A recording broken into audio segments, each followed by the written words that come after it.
Are you ready to change your habits, sculpt your destiny, and light up your path to greatness? Welcome to the epicenter of transformation. This is Mick Unplugged. We'll help you identify your because, so you can create a routine that's not just productive, but powerful. You'll embrace the art of evolution, adapt strategies to stay ahead of the game, and take a step toward the extraordinary. So let's unleash your potential. Now, here's Mick. Ladies and gentlemen, welcome to another exciting episode of Mick Unplugged, where we explore the journeys of visionaries and changemakers. Today, I'm extremely excited to introduce an extraordinary entrepreneur, activist, and futurist.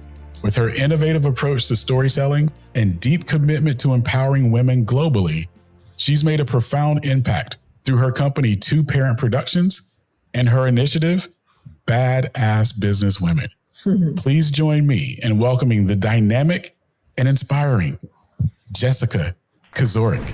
Jessica, welcome to Mick Unplugged. Mick, I've been looking forward to this. Me too, Miss Badass. Yes, that's my favorite. That's my favorite term when somebody calls me that. It's like the ultimate compliment for me. Love it. So let's just go into it. So let's talk about that initiative, Badass Business Women. Like, what was the inspiration behind it, and what impact have you been making globally with that?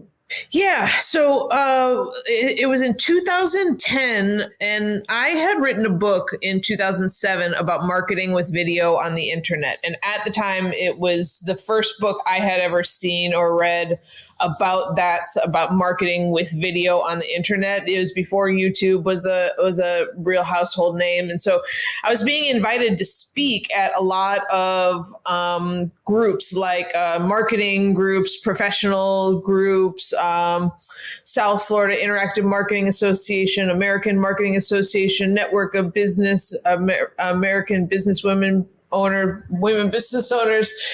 So I was giving all these speeches and everybody wanted me to join their group, but I never felt at home in any of the places. And I really wanted to hang out with women like me who were really had goals in life and really wanted to push their own like productivity and capacity to achieve and stuff like that. So I just started my own group. And it's funny because it either attracts someone, it's either magnetic or it's repulsive. People are like, oh, I don't want anything to do with that. So, you know, I like that though. I want to know who are my people. I love it.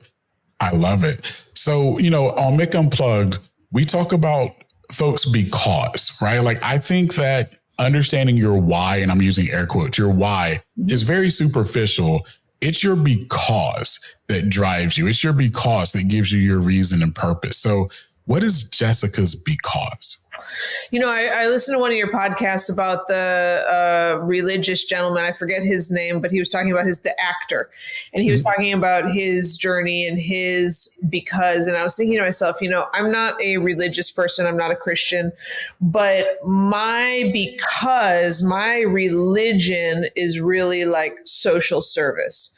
And what I've discovered as a 44-year-old person is that I have a very specific area of expertise that's extremely rare, which is I can make short documentary films about nonprofits that help them raise more money, up to millions of dollars extra.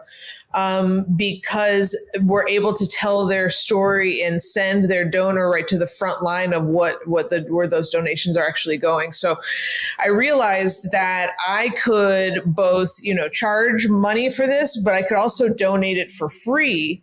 As like a pro bono thing. And my investment, if I donated like a $20,000 project per se, then the nonprofit would be able to leverage this for so many other things, writing grants, getting new board members, putting it on their homepage, putting it on social media, using it as part of fundraising campaigns, emails.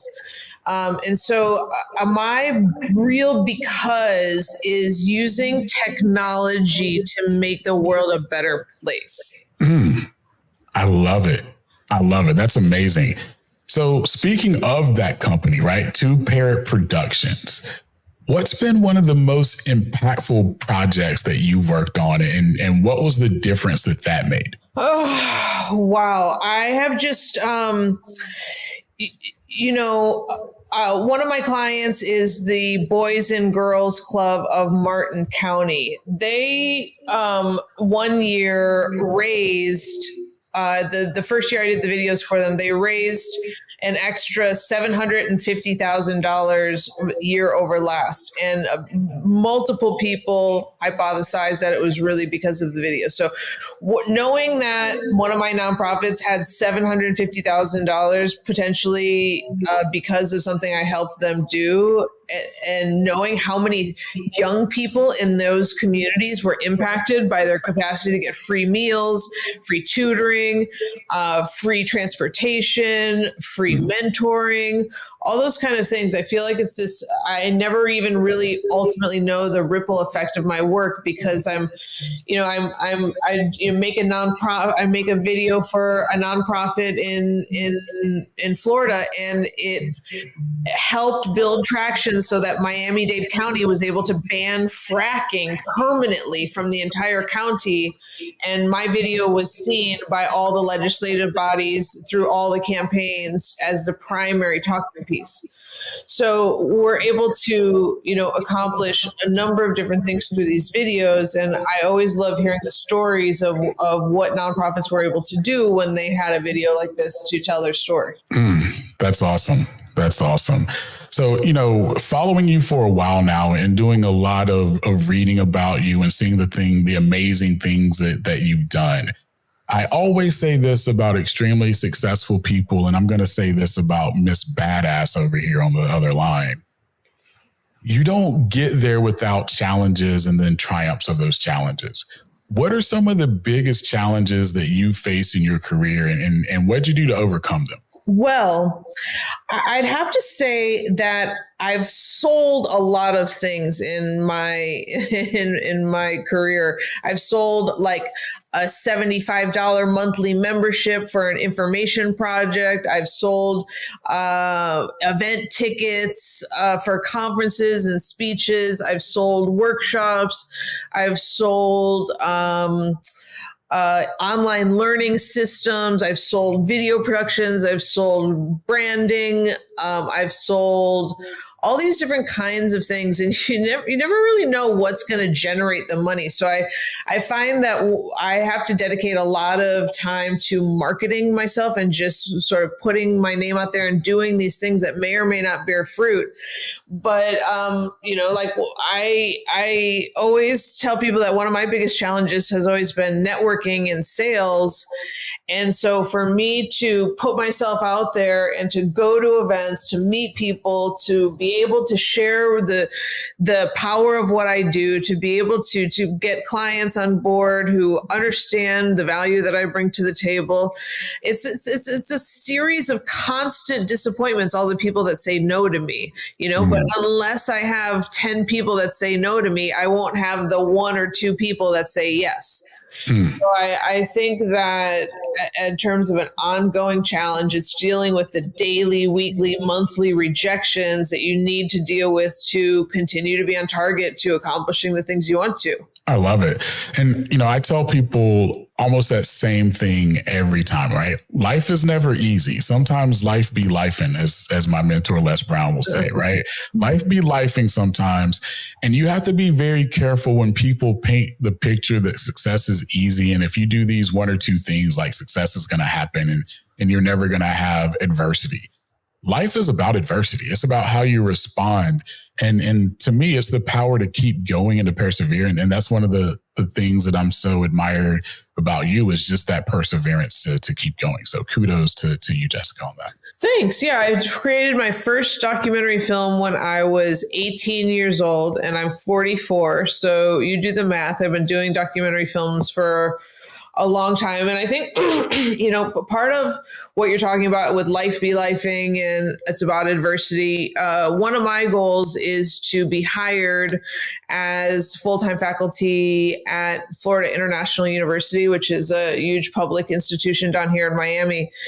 And I've applied for jobs there. I have not gotten a job there, but every chance I get, I'm telling people at FIU, hey, listen, I'm here because I want to get hired. I've been doing research with this institution since 2015. It's now 9 years I've been involved with the school. I want to be officially on board. And so I think part of also perseverance is saying what you want. Because you have to repeat it over and over again so that your whole community can get behind you, so that you can get the alert that the position's open, so that you can get the chair to recommend you, so that you can get all the letters of recommendations that you need, so you can line up the stars like you want them to. But, the chair of the department, when I was talking to her, she said, thanks so much, Jessica, for being willing to teach adjunct this fall. And I know you're here for a full-time position. We just got to get your foot in the door, and I'm here to help you. And man, when you can have like a bunch of people around you, like all wanting to help you get to where you want to go, that's mastery. Absolutely. Absolutely. You've traveled to over 60 countries covering humanitarian issues. That is true. How have these experiences shaped your perspective on global activism? And what are some things that you want the listeners to know about what's going on, not just in our country, but some of these other countries that you're going to invoke change in? Well, first thing that I want people to know about is we offer an annual, my nonprofit. So I told you I owned Two Parrot Productions for 20 years. My nonprofit is called Eyes on Your Mission. And one of our programs is we donate video production services to nonprofits. And therefore, these nonprofits are able to take this donation, which is valued at $20,000. And they're able to take this short documentary film and raise funds, raise awareness, get the word out there, help them get more money, all those kind of things. And so that grant is open. If you're listening to this, it's in 2024. It's open from May 16th to July 18th. So if you are a nonprofit or a nonprofit, I'd really suggest you go to just Google Eyes on Your Mission video grant, and it'll pop up on Google. But I really recommend that you check that out, because there are so many cool things that I could tell you about, and so many projects and so many destinations and so many characters and so many causes and issues and complex ecosystems. But I think that my overarching message is to really inspire all these nonprofits to try and get their story told, whether it's through us or whether it's through somebody else. I'm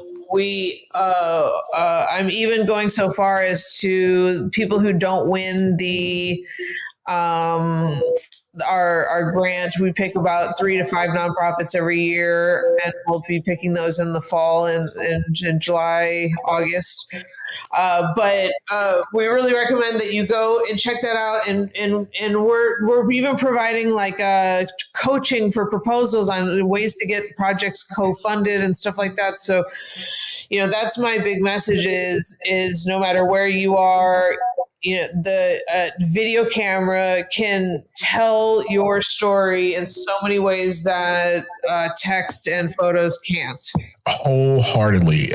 From a business perspective, I always talk to business leaders and their staff about the power of video, right? I could be having a very bad day. I could be in a bad mood. And Jessica sends me an email, this text. I'm going to take it in my mood, right? Jessica could be the happiest, most go-lucky person on the other end, but because I'm in a bad mood, I'm going to take it that way.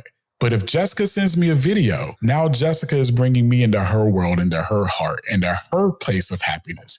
And video is that powerful. I mean, so much so that I tell people again all the time, I would much rather you send a video via text or email than to send the worded script because you don't know how someone's day is going or what just happened. And you don't want to leave things up for chance. What do you think about that, Jessica? Well, I could not agree more. Video has always been my preferred medium for a long time. I just think it's so rich and there's so much you could do with it. It's really about not only being able to send a video, but like you just said, to be able to impact someone's mood. And that is, if you are a video person and you are a masterful video person, like I consider myself a masterful video person, you can take someone on an emotional roller coaster ride. And you do that with script and words. You do that with music. You do that with visuals. You do that with animations, and a combination of all those elements. You know, you can start someone out as shocked, then they could be dismayed, then they could be upset, then they can be relieved, then they can be so happy, then they can be generous, you know. And it's if you know how to do video and be able to tell the story, even just with the music alone, it makes such a big difference. Then you can take somebody on an emotional roller coaster ride. And if that's what it takes to open up people's wallets and get them to donate to charity, then yeah, that's what my life's all about, you know, is the power of video to take people on an emotional roller coaster that makes them want to be generous to the nonprofits in their life. Love it. Love it. Jessica, you are one of the busiest people that I know. And I mean that sincerely. You're one of the busiest people that I know. How do you balance your diverse roles from being an entrepreneur, an activist, an artist, which we haven't really gone into yet, and an athlete, which we haven't gone into yet? Like, how do you balance all of that? Because I know that there are a lot of listeners that are also, how are they balancing the diverse roles that they have, whether it's being a business owner, a business leader, and then having to come home and be a parent or a big brother or big sister? How do you keep yourself grounded in all the busyness that you have? I have really good time management skills. I think that's at the heart of it. And you also have to know how to take care of yourself, because I used to just push it and push it and push it and stay up late and sleep for 4 hours and then get up, and I would get sick. That was what I noticed many years ago, like a decade ago. And I really realized that I had to not only schedule my time mentally where I had to be creative, but also I had to schedule my time off.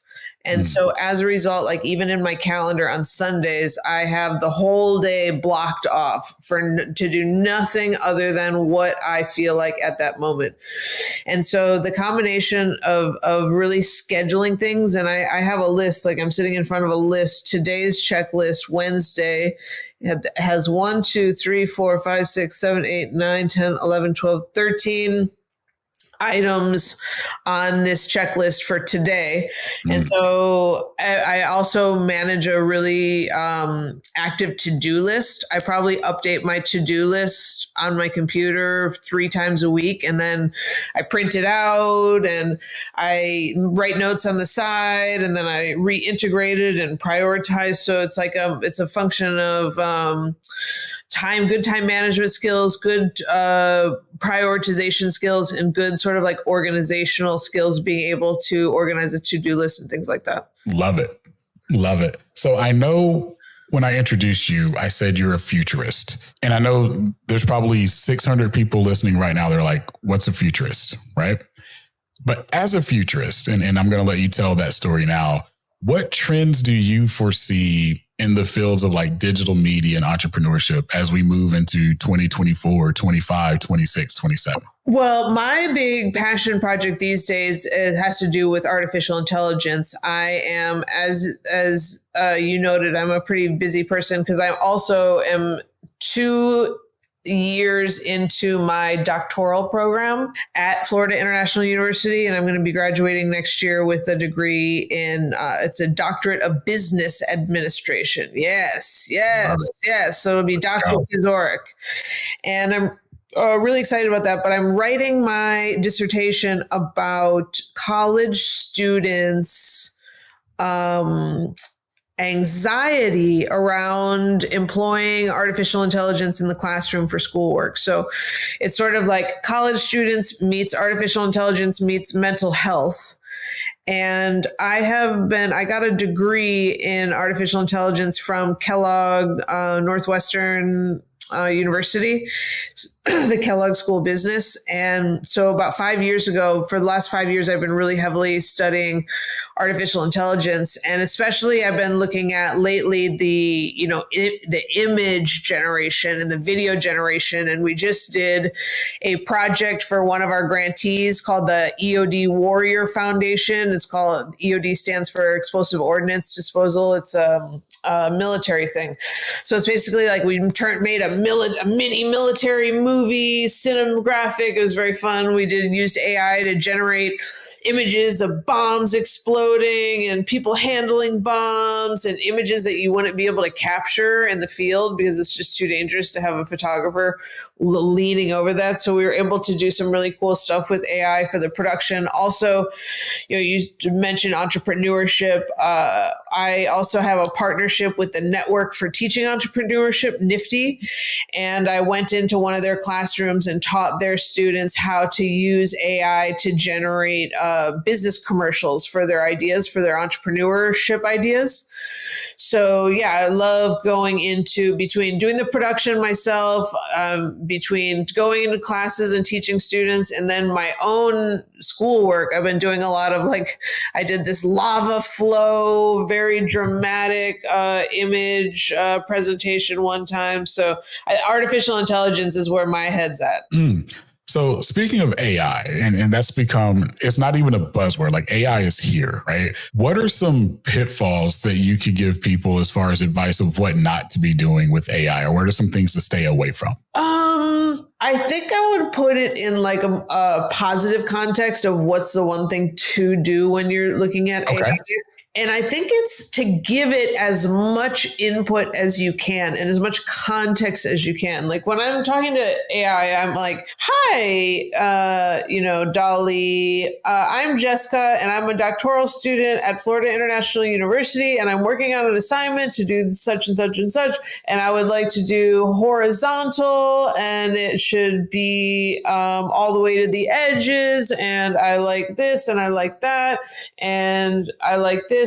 But don't do that. And then I guide the AI as much as possible so that the images it gives me or the text or the video is as unique as possible, right? So it's not just coughing up something unimpressive. I think when AI becomes impressive is when the human being really dumps as much information, even if it's just a brain dump. It doesn't have to be complete sentences, doesn't even have to make sense. It could just be a series of words. And that's when you get the most interesting stuff out of AI that's like, wow, this is cool. This is unique. Totally agree. And I tell people this, my piece of advice is don't be lazy. And essentially that's what you're saying, right? Like be descriptive, make it your own. And I always say, make it unique. Like you don't want a visual, an article or whatever that anyone could do, because then you're no longer unique. AI kind of took over. Yeah. Right. Like you should be working in conjunction, and almost, I like to use my AI prompts as like employees, right?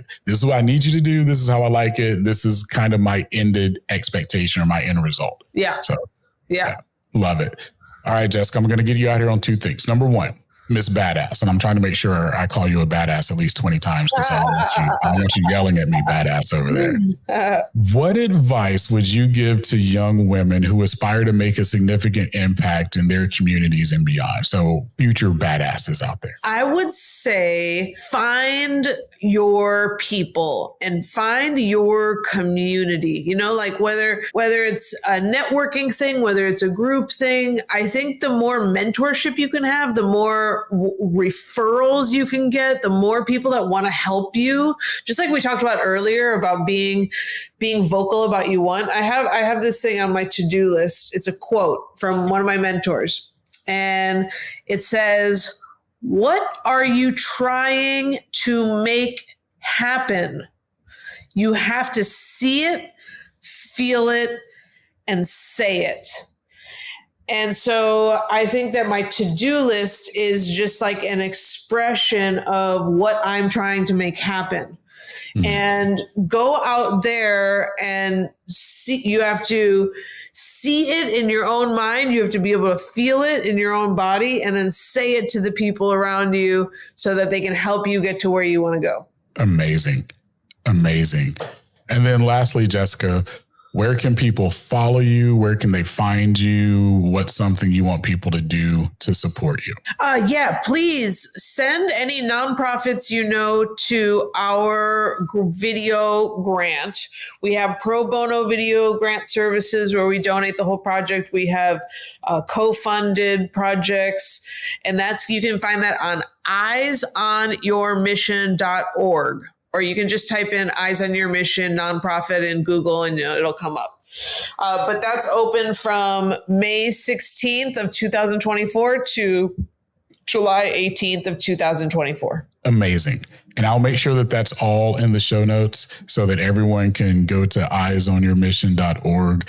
And I'm gonna one up it, Jessica. I'm also gonna contribute there too. So I'm gonna help support the cause. Oh, yay. Good. Thank you. There we go.